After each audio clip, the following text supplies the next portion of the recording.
সঙ্গে গোটা পশ্চিমবাংলায় ঔরঙ্গজেব, শাহজাহান, হুমায়ুন কারোর নাম রাখতে দেব না। আমরা 65 নিচে নেমে যাব। হুমায়ুন কবির বলছে আমরা 37%।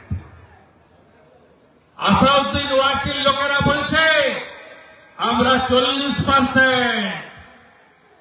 হুমায়ুন কবির বলছে 90টা মুসলমান এমএলএ পাঠাবো। বাবর কে কি করতে এসেছিল ভারতে? বাবর ভারতীয় নয়। যত খুশি মন্দির, মসজিদ, গির্জা, গুরুদ্বারা বানান, কারণ কোনো আপত্তি নেই। বাবরের নামে কেন? বাবর ছিলেন লুটেরা, বাবর ছিলেন বলাৎকারী, বাবর ছিলেন ধর্ষক। বাবর এসে মন্দির ভেঙেছেন, হিন্দু মা বোনের ইজ্জত লুটেছেন, হিন্দুদের ধর্ম পরিবর্তন করিয়েছেন। বাবরের নাম লিখতে দেব না।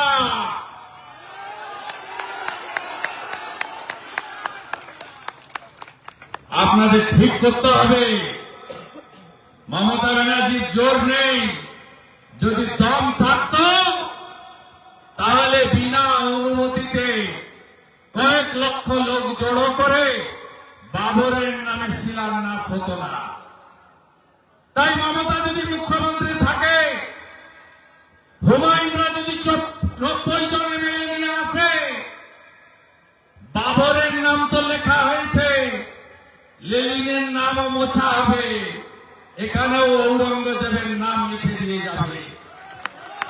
আর বিজেপিকে যদি আনেন, মন্দির, মসজিদ, গির্জা, গুরুদ্বারায় কোনো বাধা নেই।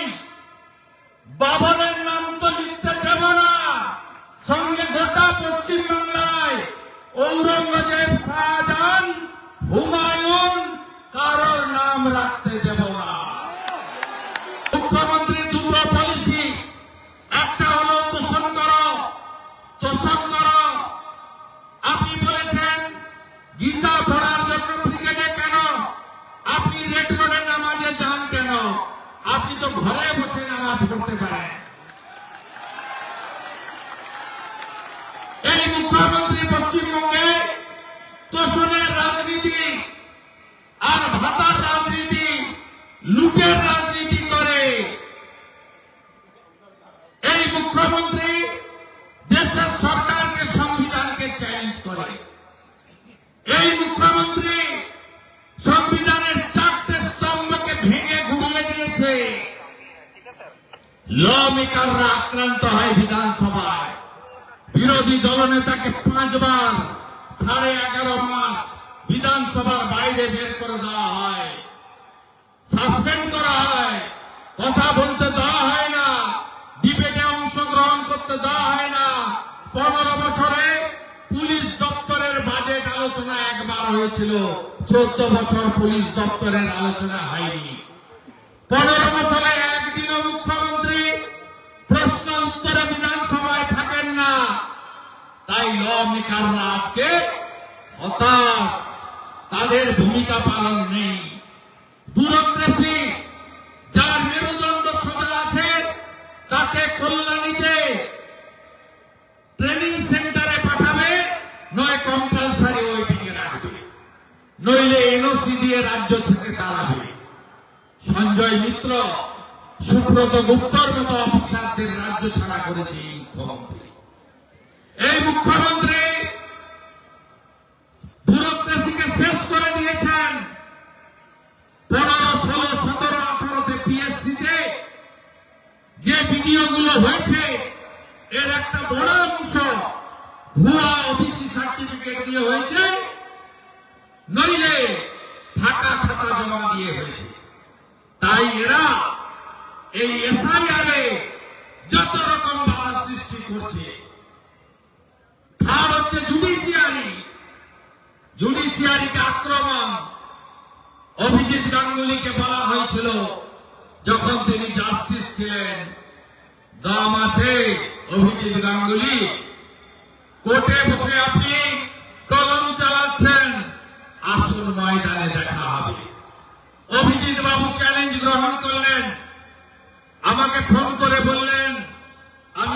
রিজাইন দিয়ে দিয়েছি। আমি দেখা করতে চাই অমিত শাহের সঙ্গে। রিজাইন দেওয়ার পরে অমিত শাহের সঙ্গে দেখা করলেন, যোগ দিলেন ভারতীয় জনতা পার্টিতে। তৃণমূলের থোতা মুখকে ভোতা করলেন, ৮০,০০০ ভোটে তমলুক থেকে জিতলেন। বললেন আমি তোমাদের চ্যালেঞ্জ দিলাম, তোমাদের হারালাম। রাজাশেখর মমতা মহোদয় জাস্টিস, তার বাড়িতে পোস্টার ফেলা, জাস্টিস অমৃতা সিনহার হাজবেন্ডকে কলকাতা পুলিশকে দিয়ে হ্যারাস করা, জাস্টিস বিশ্বজিৎ বসু, জাস্টিস কৌশিক চন্দ্রের এজলাসে তালা লাগানো, এমন কোন কাজ নেই জুডিশিয়ারিতে এই মুখ্যমন্ত্রী তার বাহিনী করেননি। চতুর্থ থাকলো মিডিয়া। মিডিয়া সন্ময়দা, শফিকুল ভাই, কত নাম বলবো, ইউটিউবার পোর্টাল, সত্যি কথা বললেই মিথ্যা মামলায় তুলে নিয়ে যাচ্ছে। বানিয়াহাটি থেকে সন্ময় দায়িত্বে তুলে নিয়ে গিয়ে পুরুলিয়ায় মামলা দিচ্ছে। এবিপি আনন্দ থেকে, রিপাবলিক থেকে এমন কোন ইলেকট্রনিক্স চ্যানেল নেই যার সাংবাদিকরা তার এডিটাররা গোছা গোছা মামলা খাননি। এমনকি ন্যাশনাল চ্যানেলের লোকেদেরকেও মিথ্যা মামলা দিয়ে যখন তখন ডেকে এনে তাদের বিরুদ্ধে ব্যবস্থা নেওয়া হয়।